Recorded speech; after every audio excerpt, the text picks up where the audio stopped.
राजन, राजन, बोल. हे बघ बघ आपल्या मुलीने काय केलंय ते. आता काय केलंय? ही मुलगी कधी सुधारणार आहे देवास ठाऊक.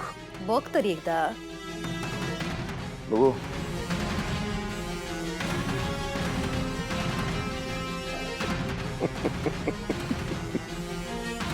घे.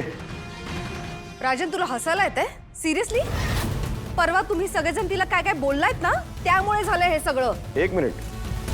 त्याचा इथे काही संबंध नाहीये बरं का. नाही, तिने पंजाबी ड्रेस घातला ही चांगली गोष्ट आहे. हा, पुन्हा कोणाला तरी मुद्दामून त्रास देण्यासाठी हे सगळं करत असणार ती. मुद्दाम? मुद्दाम? राजन, तुला खरंच वाटतं हे सगळं ती मुद्दाम करते? अरे तिचे कपडे बघ कसे आहेत ते.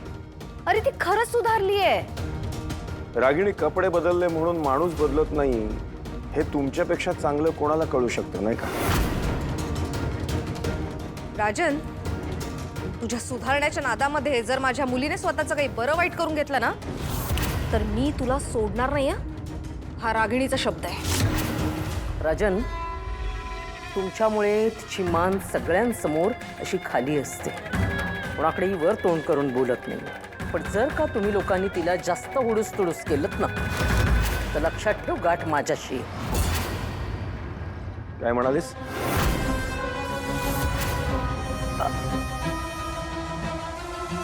म्हणजे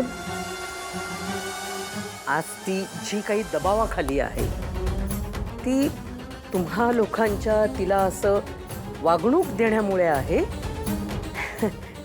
आणि किती झालं तरी ती वारसच आहे ना ह्या घराची. बास बास बास झाला आता. वारस वारस वारस हा शब्द ऐकून कंटाळा यायला लागला मला. आता तुला आज एक गोष्ट सांगतो. हे बघ, ती ह्या घरची वारस आहे ना, म्हणूनच तर चिंता वाटते आम्हाला. पण खरं तर आता मला पश्चाताप होतोय की लहानपणापासून मी तिच्याकडे लक्ष देऊ शकलो नाही आणि तिची जबाबदारी मी तुम्हा दोघींवर सोपवली. त्याचेच हे सगळे परिणाम आहेत. मी कॉलेजमध्ये जाणार आहे तेव्हा मला समजेलच नक्की अनिकाचं काय सुरू आहे ते.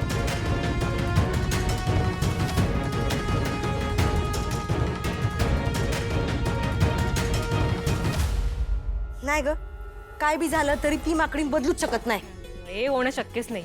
अगं किती त्रास दिला तिने सगळ्यांना. आणि मुळात कपडे बदलून काय होणार आहे? कपडे बदलून कमळी नाही होतात. करेक्ट आहे. कमळीसारखी नाही बनू शकत ती. कमळीसारखी कमळीच. जाऊ दे की, आपण कशाला तिच्याबद्दल बोलत बसलोय. आणि तसं बी तिला खरंच जर बदलायचं असेल तर चांगलीच गोष्ट आहे, होय की नाही? आता मी तर म्हणतोय तिने ह्यो जो काही नवीन डाव सुरू केला असेल की नाही, तर तिच्यापासून जरा जास्त जपून राहायला लागतंय. कारण कमळीवर डाव करायला ती काय काय करल आपण काय बी सांगू शकत नाही. अगं सरडा बी लाजल असले रंग बदलते ती माकडी. सरड्याच्या कातडीची मगरीच्या डोसक्याची माकडी.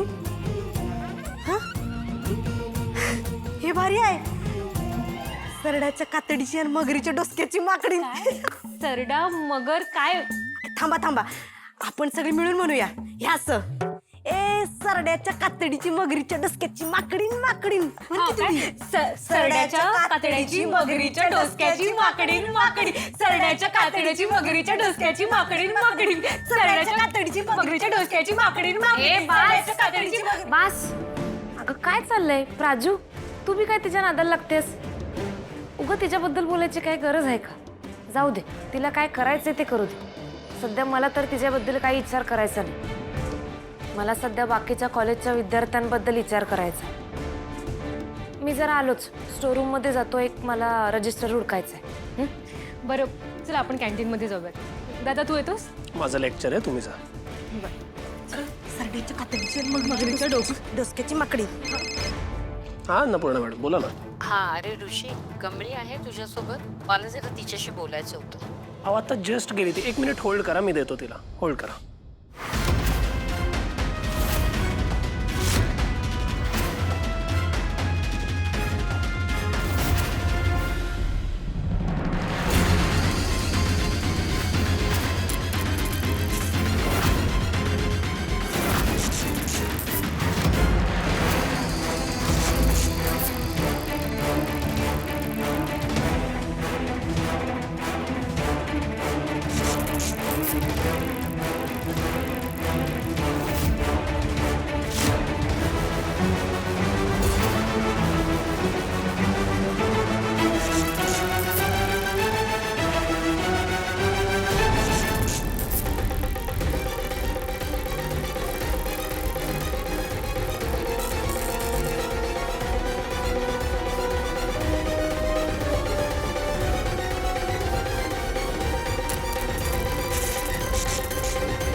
तुला फोन आहे.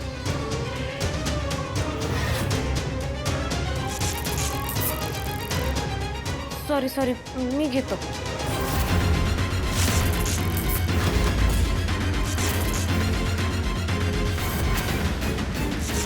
कमळी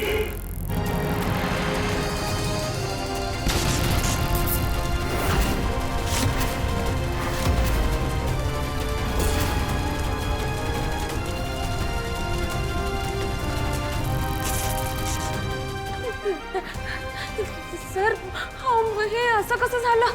कमळी उठ, इथनं बाहेर पड. आधी आग विझवायला पाहिजे आपण. उठ.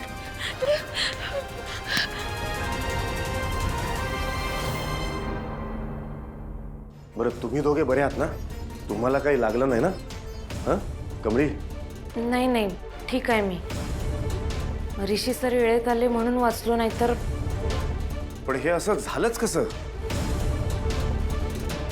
शॉर्ट सर्किटमुळे ही घटना घडली. मला वाटतं ना या सगळ्यामध्ये कमळीची चूक आहे. काय बोलताय तुम्ही? हां, कशी? कारण मुळात त्या स्टोअरमध्ये जायला परवानगी नसताना कमळी तिथे गेलीच कशी? आणि ती गेली म्हणून घटना घडली ना? नाही, आता दंड म्हणून तिला कॉलेजच्या फंडामध्ये 20,000 रुपये जमा करावे लागतील. काय 20,000? हो सर, मला खरंच माहित नव्हतं तिथं परवानगीशिवाय जायचं नसतंय ते. एक्झॅक्टली सर, तिला माहिती असतं तर ती का गेली असती? परवानगीशिवाय आतमध्ये येऊ नये असं बाहेर बोर्ड लिहिलेला आहे. तो वाचला नाहीस का तू? नाही, आपण समजा असं गृहीत धरू की तिने बोर्ड वाचला नसेल, पण शॉक सर्किट तर झालाय ना, आणि त्यात तिचा काय दोष? नाही, हे बघा सर, म्हणजे मी फक्त मॅडम आणि कॉलेज प्रशासनाने घालून दिलेले नियम एवढंच तुम्हाला सांगतोय. बाकी अंतिम निर्णय तुम्हीच घेणार आहात. मी फक्त नियम सांगतोय.